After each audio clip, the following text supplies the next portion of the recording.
My brother Ethan was always the golden child. From the moment he was born 3 years before me, he could do no wrong in our parents' eyes. He got the best room, the newest car, the college fund that mysteriously never ran out. I got hand-me-downs and lectures about being more like your brother. When Ethan graduated with his business degree, Dad hired him immediately as vice president of property management for our family's rental portfolio in Florida. 12 houses spread across Tampa and Orlando that my grandparents had built up over 40 years. Dad paid him $75,000 a year to collect rent checks and coordinate repairs. I went a different route. I got my accounting degree from a state school. I paid for myself with scholarships and night shifts at a hospital. No family money. No safety net. Just me, my determination, and a deep understanding that I'd never be seen as equal in my family's eyes. Maya's going into accounting, my mother told relatives with barely concealed disappointment. Such a boring field. Not entrepreneurial like Ethan. What they didn't know was that boring accounting gave me something invaluable. I could see exactly where money went. And more importantly, where it didn't. My relationship with my grandmother was different. While my parents worshipped Ethan, Grandma Rose saw through it. She'd built that rental portfolio with Grandpa before he died, working as a property manager herself for 30 years. She knew real estate. She knew numbers. And she knew people.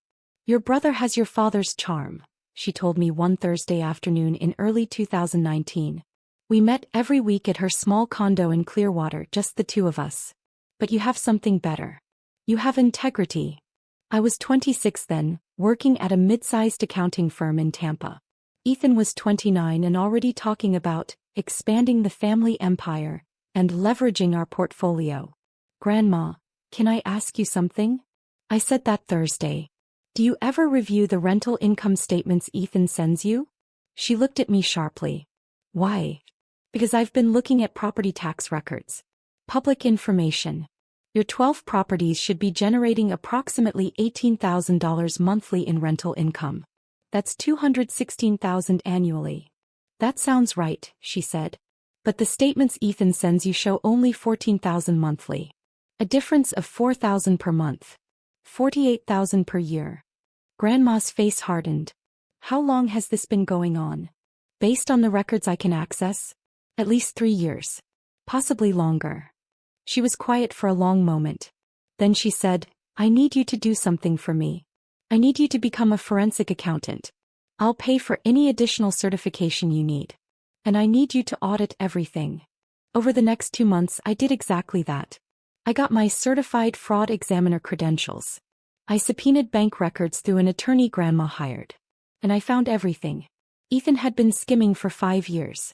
Not just $4,000 a month, that was recent. It started smaller. 500 here, 1,000 there. Maintenance expenses, that never happened. Emergency repairs with no invoices. Property management fees, that went straight to his personal account.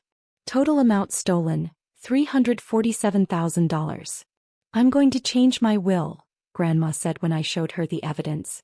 I'm leaving everything to you. Grandma, that will destroy the family. Good. They deserve it. She paused. But there's a better way. I'm going to deed all 12 properties to you now. Quitclaim deeds. Immediate transfer. They'll be yours before I die. No probate. No will contest. Just done. But, Maya, listen to me. Your brother is stealing from me. Your parents know and don't care because he's their golden boy.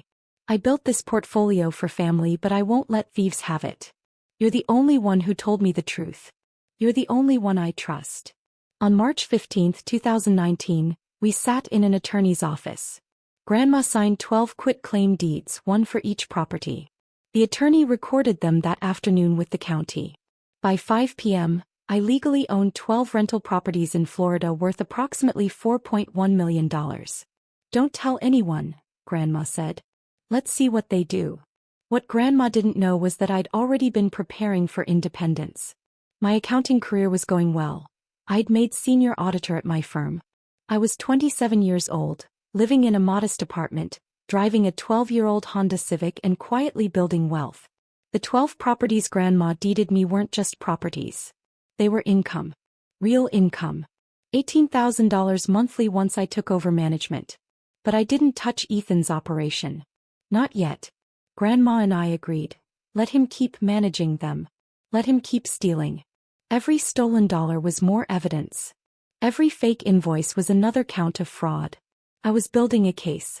I hired my own property management company, a discreet firm that specialized in absentee owners. They sent me the real numbers. Real maintenance costs. Real rental income. Real vacancy rates. I set up a separate LC, kept everything quiet, and watched the properties appreciate. Meanwhile, I invested. Conservative index funds. Real estate investment trust. Municipal bonds. The rental income one wasn't spending went straight into investments. I lived on my salary and banked everything else. By 2021, 2 years after the transfer, my net worth was pushing $2 million. The properties had appreciated to $4.6 million. My investment accounts held another $800,000. I was 29 years old and financially independent. My family knew none of this. At Thanksgiving 2021, my mother asked, "Maya, are you still at that accounting firm? Such a dead-end job. Ethan's looking at buying a beach house in Sarasota." "Still there, Mom," I said quietly. Ethan smirked. "I told you, Maya. You should have gone into real estate. That's where real money is." I just smiled. Ethan was driving a BMW he couldn't afford and talking about beach houses while I quietly held $4.6 million in assets. But I said nothing. Grandma Rose died in September 2023. She was 84. I held her hand in the hospital as she took her last breath. "You're going to be fine," she whispered. "You're smarter than all of them combined. Don't let them take what's yours." "I won't, Grandma." "And Maya? Make them pay for what they did." The funeral was massive. Over 200 people. Ethan gave a tearful eulogy about the woman who taught me everything about real estate. I sat quietly in the back, rage burning silently in my chest. 2 weeks after the funeral, I received a formal letter on expensive letterhead. Notice of estate distribution meeting October 15, 2023, 2 p.m. Law Offices of Henderson and Associates. All immediate family members were required to attend for the reading of Rose Martinez's will and distribution of estate assets.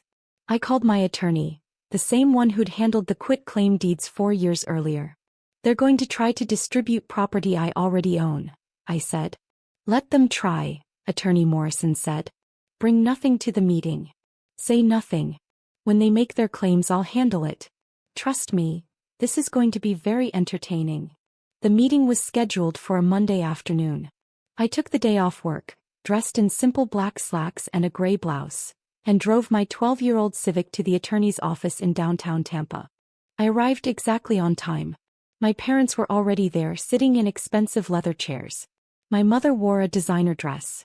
My father had a new Rolex I'd never seen before.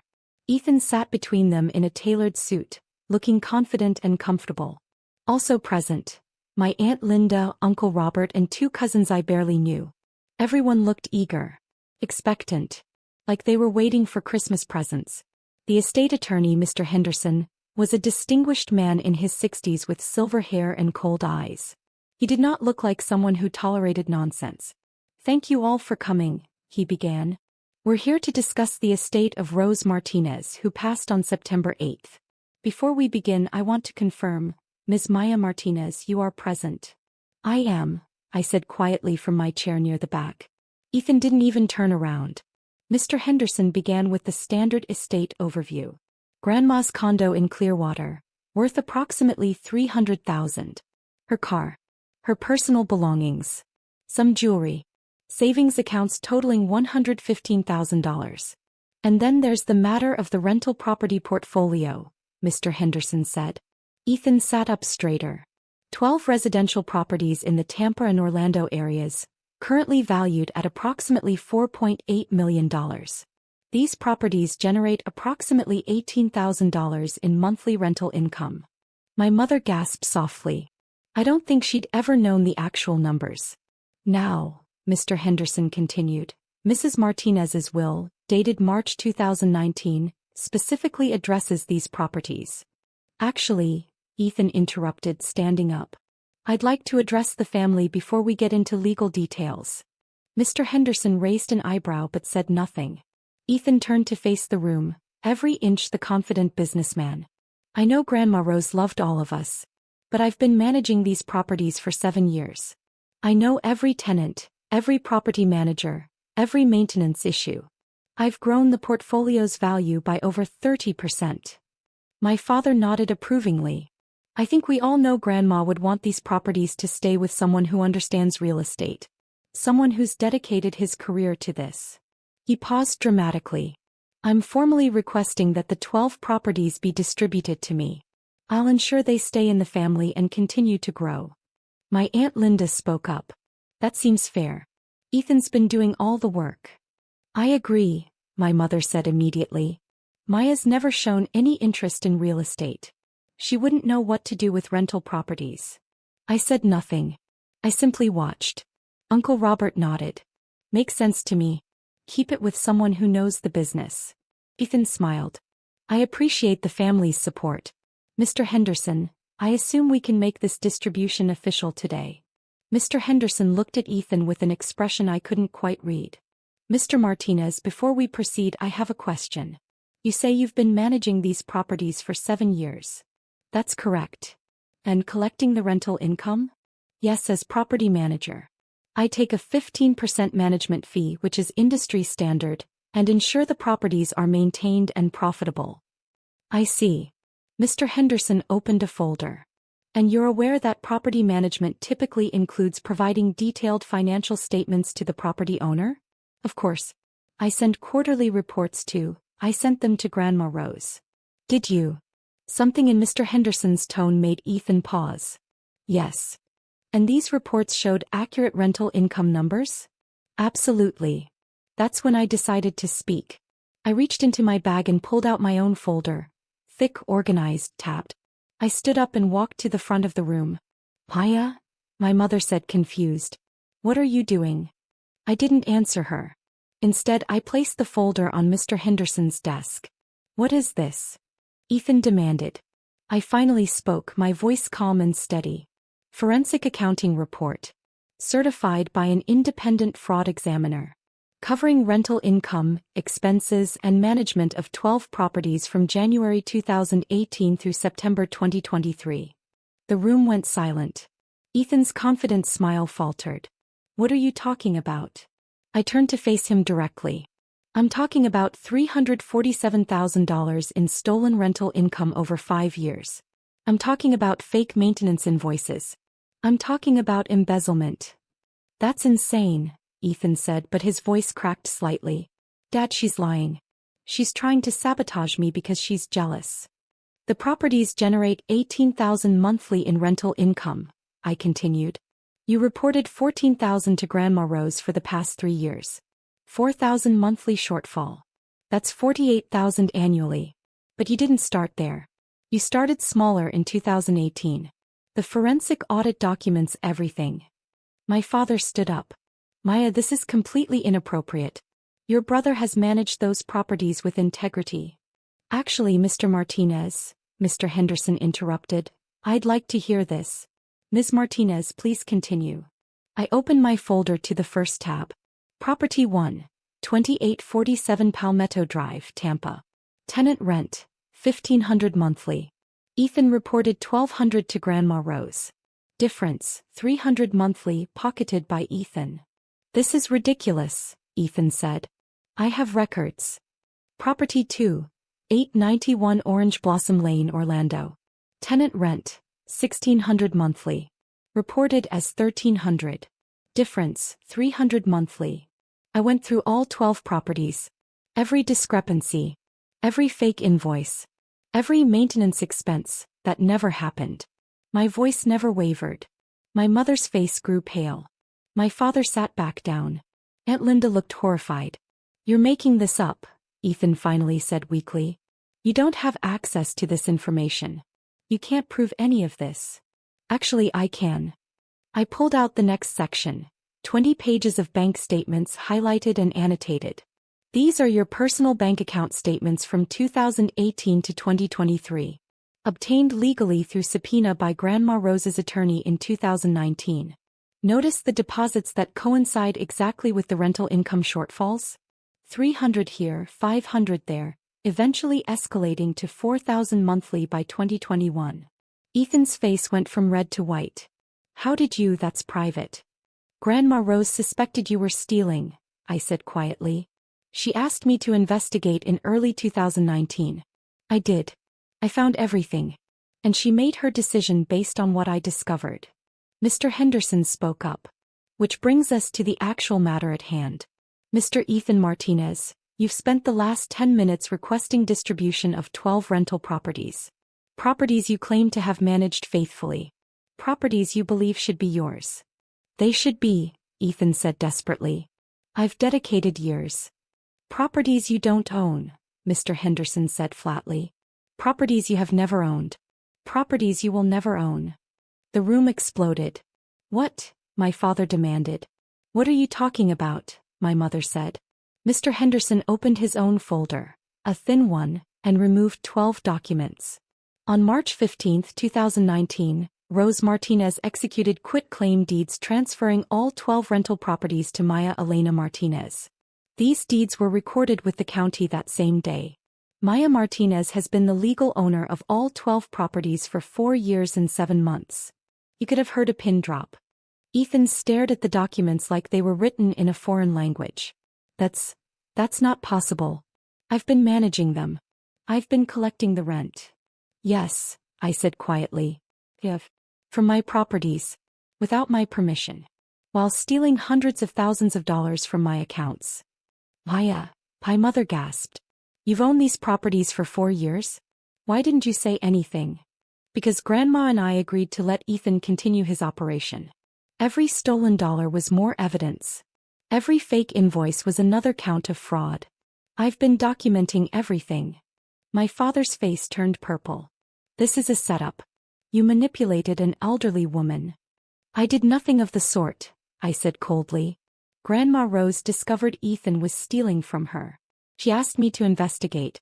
I found $347,000 in embezzlement. She decided to deed the properties to the one family member she could trust, the one who told her the truth instead of stealing from her.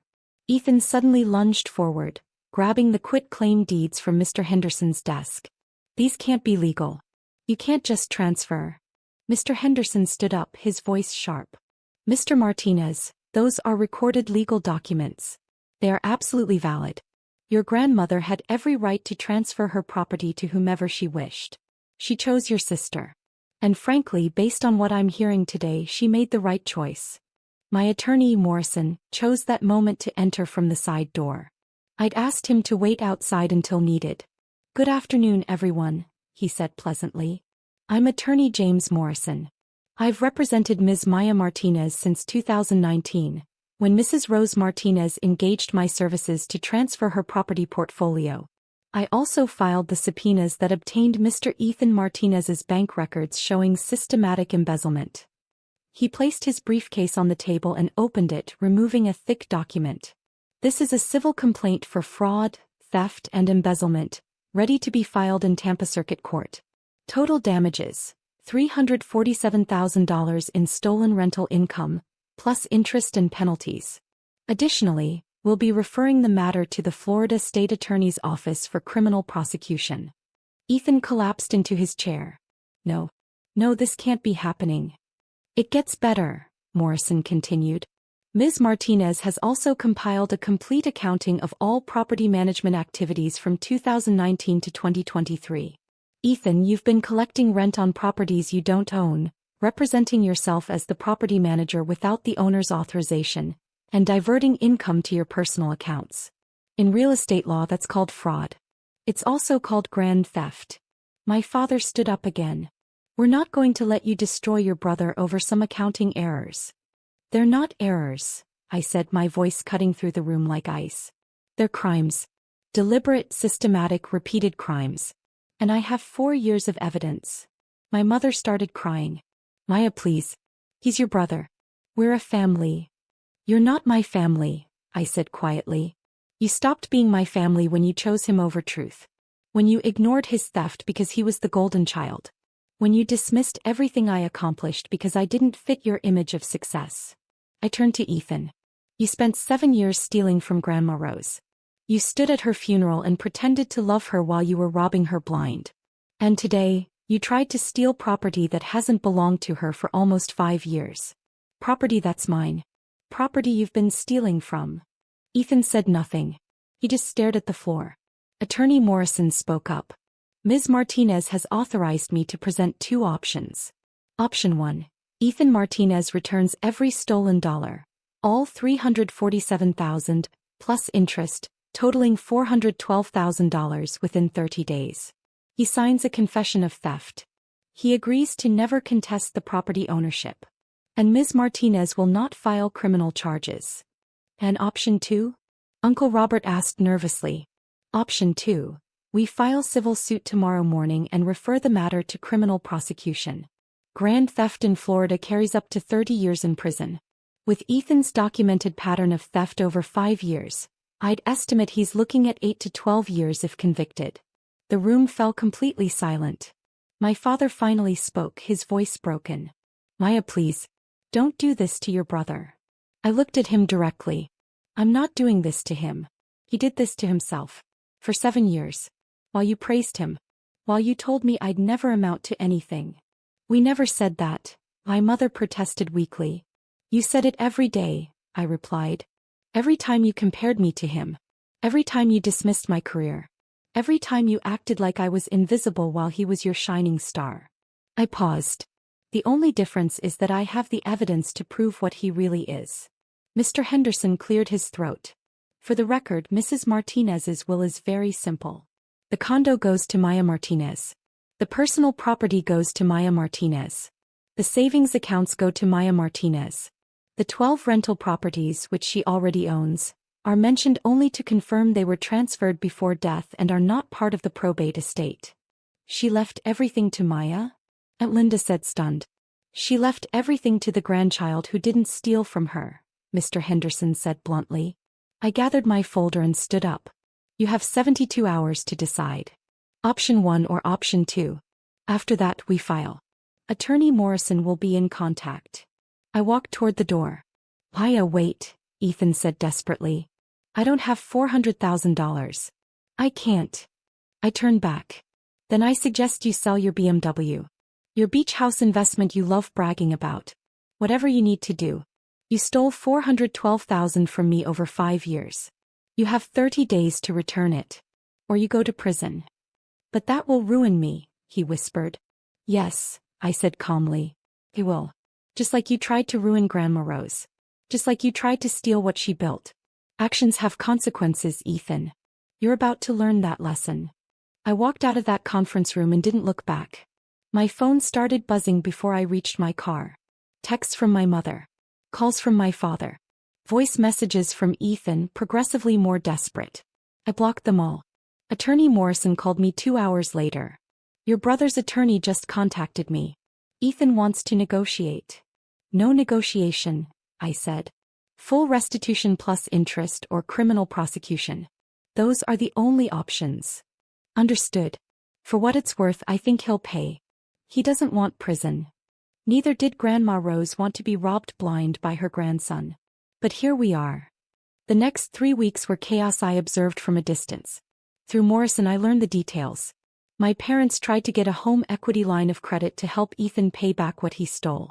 They were denied. Their credit scores weren't strong enough. The beach house Ethan had been bragging about? He'd put down only $15,000 and was underwater on the mortgage. He sold his BMW at a loss. On day 27, Ethan's attorney delivered a certified check for $412,000. Every penny he'd stolen plus interest, along with a signed confession of theft and a permanent agreement to never contest the property ownership. Morrison called me. It's done. The money's in your account. He's broke, but he's complying. And criminal charges? Per your agreement, we're not filing as long as he adheres to the settlement terms. But Maya? I documented everything. If he ever tries anything again, we have a signed confession. He'll never touch you or your assets again. I felt nothing. No satisfaction. No vindication. Just a cold emptiness where my family used to be. The following month, I received exactly 3 communications from my former family. First, my mother sent a long email explaining that they were disappointed in how I'd handled the situation and that I'd torn the family apart with my accusations. She asked if we could move past this for the holidays. I didn't respond. Second, my father sent a text. "You've always been difficult. This proves it. Don't contact us again." I blocked his number. Third, Ethan sent a handwritten letter. No return address. It said, "I'm sorry for what I did. I know you'll never forgive me. I don't blame you. I lost everything, my savings, my reputation, my family. I hope you're happy. I hope it was worth it." I burned the letter. It's been 14 months since that conference room confrontation. I'm 32 years old now. I own 12 rental properties in Florida generating approximately $19,000 monthly. I raised rents appropriately when I took over direct management. The properties are now worth approximately $5.2 million. My investment accounts total $1.4 million. My net worth is $6.6 million.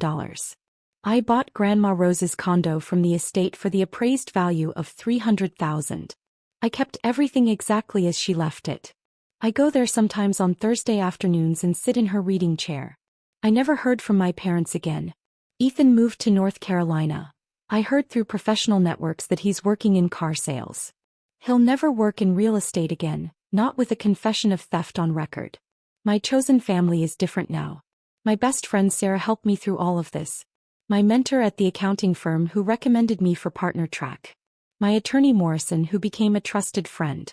The property management team that runs my rentals honestly and ethically. Last month I was promoted to partner at my accounting firm. First female partner under 35 in the firm's 40-year history. I specialize in forensic accounting and fraud examination. I help other people discover when they're being stolen from. I think Grandma Rose would be proud. I had a plaque made and installed at the condo. It reads, "Rose Martinez Memorial Property, built with integrity, protected by truth." Sometimes people ask me if I regret how things went with my family. If I wish I'd handled it differently. If I feel guilty about Ethan losing everything. I don't. He didn't lose everything. He lost what he stole. He lost what was never his to begin with. He lost his ability to continue victimizing people who trusted him. I didn't tear the family apart. The family tore itself apart the moment they chose theft over truth, lies over honesty, image over integrity. I just refused to be part of that family anymore. My rental properties have appreciated another 8% this year. I'm considering purchasing additional properties in Georgia. My professional reputation is excellent. I sleep soundly every night knowing I earned everything I have. And that folder I presented at the estate meeting? I keep a copy in my safe. Not because I think I'll need it again. Ethan learned his lesson. But because it reminds me of something important. Documentation is power. Truth is power. Integrity is power. My family thought power came from being the golden child, from having dad's approval, from looking successful. They were wrong. Real power comes from knowing your worth, documenting the truth, and refusing to let anyone, even family, steal what's yours. Grandma Rose taught me that. And I'll never forget it.